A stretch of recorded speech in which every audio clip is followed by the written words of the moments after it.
Hi everyone, welcome back to our channel. Today I'm going to show you how to add background music to your videos in Clipchamp.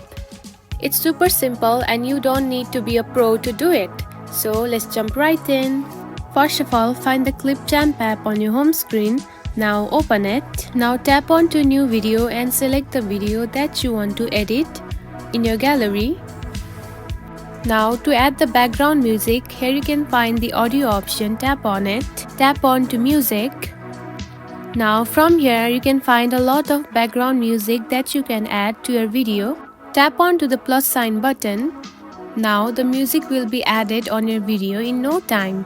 Finally, here you can find the background music that has been added on your video. Now you can edit the music and also the video however you want to edit it. And that's it. You have successfully added background music to your video in Clipchamp. It's so easy, right? If you found this video helpful, don't forget to like and subscribe for more tips. Thanks for watching.